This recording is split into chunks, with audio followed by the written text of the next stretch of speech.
Okay, let's unpack this. Welcome back to the deep dive. Glad to be here. So, our mission, as always, is pretty simple. You give us sources, could be articles, notes, maybe some research, Right. and we just dive in. We pull out what's crucial, maybe the surprising bits, the core stuff you need to really get up to speed quickly. We're basically guides through all that information. Exactly. And today, yeah, it's a tough topic we're tackling. But the sources you've given us provide a really specific view. Okay. This deep dive is all about a small plane crash happened recently in San Diego. Right, San Diego. And our material, it's focused entirely on the immediate aftermath. So we're talking official statements, fire rescue police, city council, the mayor's office. Got it. Plus, we have a witness account and some early reporting details. Okay, so the mission for this deep dive is pretty tightly focused then. We want to understand the immediate impact, but only based on what's in these specific sources. Exactly. What picture do they paint? The chaos, the response, that initial window. And, well, the sources definitely convey the shock right away, don't they? Oh, absolutely. Yeah. Straight up, there's a quote from the fire rescue assistant chief, Dan Eddy. He described the scene looking like something from a movie. Wow. Okay. Yeah, that really gives you a sense of just the scale of it, how unreal it must have felt. Yeah, absolutely. And you see that mirrored in the witness count, too. This guy, Forrest Gallagher. Right. He said he heard a loud boom, actually woke him up. Just suddenly. Yeah. So you've got this sort of cinematic chaos description from the official, and then this sudden deafening sound from the witness. It really kind of grounds you in that moment, doesn't it, based on these accounts? It really does. So, okay, let's get into the basic event itself, as the sources lay it out. A small plane crashed. Into a military housing neighborhood Yeah. in San Diego Thursday morning. Okay. And the sources talk about the immediate physical impact. They're very clear on that. It was immediate devastation. The plane hit about 15 homes. 15. Yeah. Wow. Yeah. And the impact, the fires, it was extensive. Multiple homes, multiple cars, just catching fire right away.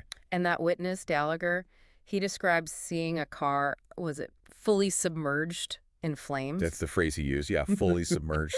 And he mentioned a smell, too, a weird burning smell, like rubber plastic smell. Ugh.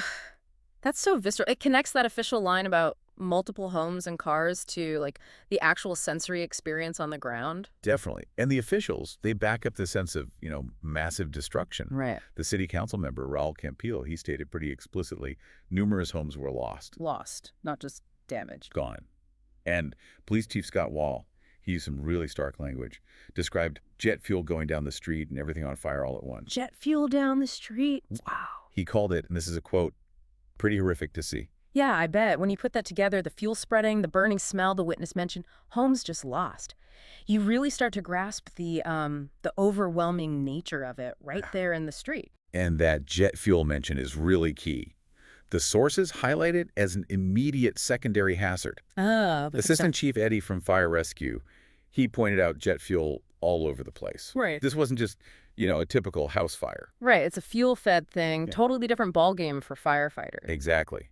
Which changes the whole response needed. So the sources mention specialized teams. Yeah, they note that hazmat teams had to come in. They needed additional resources, beyond the standard firefighting crews. Makes sense. Jet fuel's tricky stuff, especially spilled in a neighborhood feeding a fire. Absolutely. And the priority then becomes, containment and protecting people. It's evacuations. That's what the sources emphasize, yeah. The fuel, the fire conditions. It led directly to evacuating multiple neighborhoods nearby. Just getting people clear of that immediate danger zone. Paramount, absolutely. Now, the difficult part, casualties. The sources do confirm fatalities, right? They do. Right. It's tragic. But there's a crucial point that comes up repeatedly in the official statements you gave us. It's that all the confirmed fatalities, at least at that immediate point, were people on the plane. Ah, okay. So everyone who died was on the aircraft itself. Initially, yes. The sources say officials didn't know the exact number right away, but they did note the plane was described as a Cessna private jet.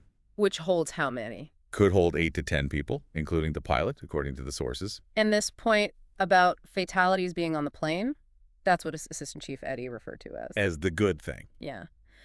Despite how horrific the scene was, he made it a point to state, there were not fatalities on the ground from the homes destroyed. That's incredible, really, given 15 homes were hit. It is, and they were actively searching the homes, making sure nobody was inside. They emphasize at that early stage, nobody from the ground right there at the crash site had been transported for serious injuries. So that specific detail, no ground fatalities initially, that was a major point of sort of relief they were highlighting. Huge relief, yeah. Especially contrasting with the homes being totally lost and, of course, the tragedy on the plane itself. It really shows you what the first responders were prioritizing, what they were relieved to find out early on. Exactly. Safety on the ground. Now, the sources also touch on the wider community impact, right? It wasn't just those homes. Right. The affected homes themselves were identified as military housing. Oh, okay. So that adds another layer. And the disruption spread. 2 local elementary schools, they were closed for the day. Just as a direct result of the crash and the emergency response filling the area? Yep. Necessary precaution. And what about the official response, like from city leadership? What did the sources say? Well, it's clear they addressed the public pretty quickly. Okay. San Diego Mayor Todd Gloria, his statement thanked the first responders, expressed sympathy for those impacted. Standard, but important. Right. And he specifically mentioned efforts were already starting to support the affected families. People who couldn't get back into their homes, displaced. That immediate support piece is key. Definitely. And the police, their message. Their message, according to the sources, was mainly practical at first, just urging people to stay away from the area. Let the responders work. Exactly. Keep it clear, keep it safe, and they said more info would follow. And the FAA. Any immediate comment noted? Just reflecting how early it was, really. Yeah. The sources note, they basically said they didn't know the number of passengers yet. Still gathering facts. Okay, so let's pull back a bit. Looking at this whole picture, painted only by these specific immediate sources, the witness, the officials, Sorry. What does it really tell you? What are the key insights? Well, first, it paints a picture of just immediate, overwhelming physical destruction, described in really stark terms, like a movie, horrific. Right. Second, you see the rapid identification of those secondary hazards, like the jet fuel, and how that immediately changes the game for the emergency response. There's the hazmat, the evacuations. Exactly, it ramps everything up. And third, critically, these sources highlight that immediate focus from officials on the people on the ground. Yeah. Allowing them to emphasize that relief, as Chief Eddie did, that despite the awful property destruction, homes lost, there were no ground fatalities reported right then. So it's a picture of coordinated response, trying to prioritize civilian safety even in total chaos, while still acknowledging the tragedy on the plane and the wider community disruption, like the schools closing. Absolutely.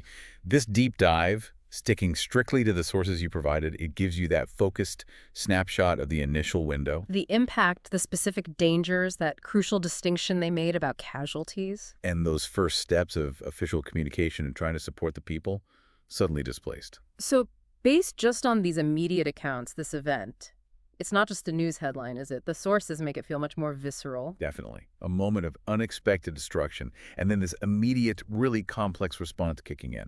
Yeah, it makes you think about all the layers that unfold in just the first few hours after something like this happens in a community. The physical scene itself, the technical challenges for the responders. The human toll, obviously.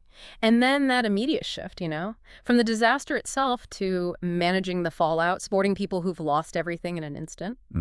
So, based purely on what these initial reports reveal, what does it make you think about? Maybe the fragility we don't always consider, or just how quickly that focus has to shift for everyone involved on the ground, from sheer event to complex recovery.